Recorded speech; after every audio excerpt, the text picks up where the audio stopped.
Everyone in the neighborhood thought Min-jae was weak.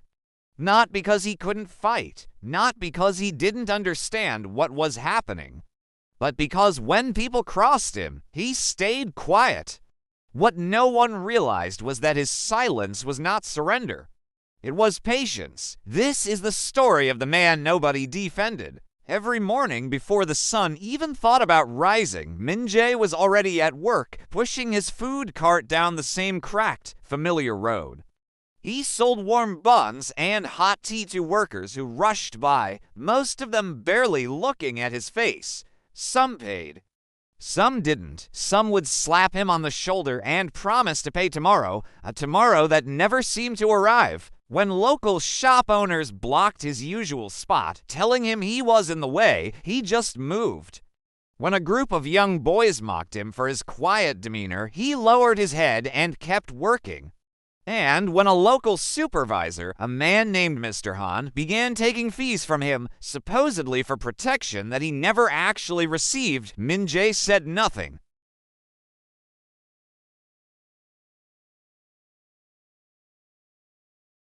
Or, someone needs to teach that old man to stand up for himself. Min-jae heard every word they said.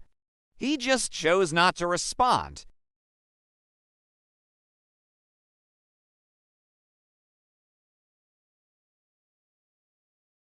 Over time, Mr. Han's actions grew bolder.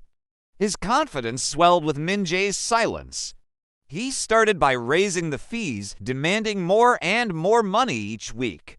Then he began taking food without even pretending to pay. One afternoon, in a fit of arrogance, he knocked over Min-jae's entire cart, scattering buns and spilling tea all over the dusty street, and just walked away laughing. Someone from the crowd shouted, "Why don't you speak up? Are you just going to let him do that?" Min-jae didn't answer. He simply bowed his head, knelt down, and began cleaning up the mess, piece by piece. The street fell silent as people watched, a mix of pity and disappointment on their faces. That night, alone in his small, bare room, Min-jae opened a worn, unassuming notebook. Inside, the pages were filled not with stories or thoughts, but with meticulously recorded details, dates, amounts of money taken, names of those who witnessed the incidents. He had cheap, grainy photos he'd printed from a small, hidden camera. He had voice recordings saved carefully onto a small digital device. He wasn't collecting pain or nursing a grudge. He was collecting proof. Months passed, and the pressure on Min-jae only increased. The quiet street became his personal trial. Mr. Han, running out of ways to extort him, concocted a new accusation, claiming Min-jae was stealing electricity from a nearby shop to power the small light on his cart.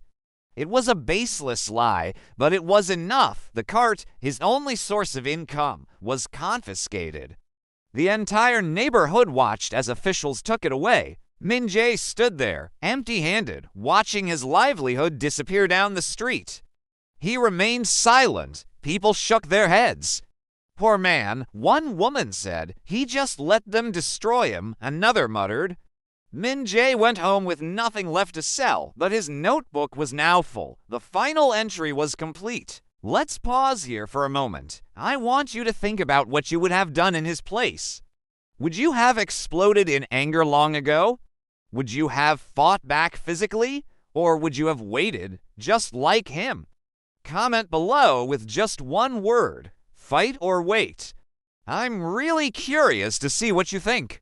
Now, here's the part of the story that no one in the neighborhood knew. A citywide audit of local officials was scheduled, a routine check for corruption and misconduct.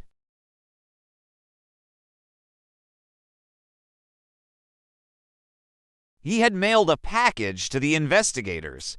A very special package. Inside was his notebook. The dates, the names, the illegal fees.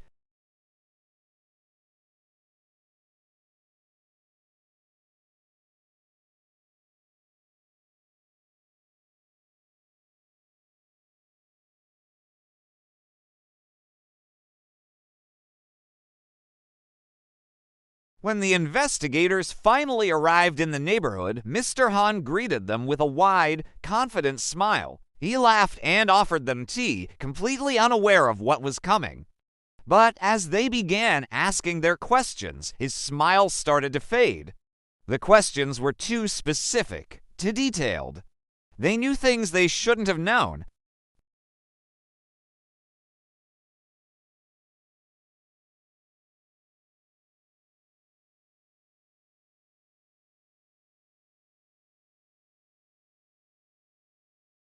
For the first time in over a year, he spoke about what had happened.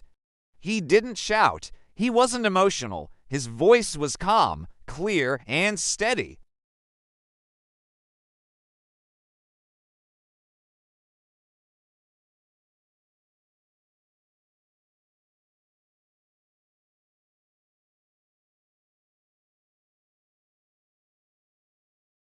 Weeks later, Min-jae returned to his usual spot on the street. But this time, he wasn't pushing that old, wobbly cart. He received financial compensation for his losses and for the damages he had endured. But he gained something else, something far more valuable: respect. The same people who had whispered about his weakness now approached him with their heads bowed. They apologized for misjudging him, for thinking his silence was a sign of surrender. Min-jae just nodded. There was no anger in his eyes. No pride, just a quiet acceptance. One woman who had always been kind to him finally asked the question that was on everyone else's mind. How did you endure all of that for so long? How did you not break? Min-jae looked at her, and for the first time, a small, gentle smile touched his lips.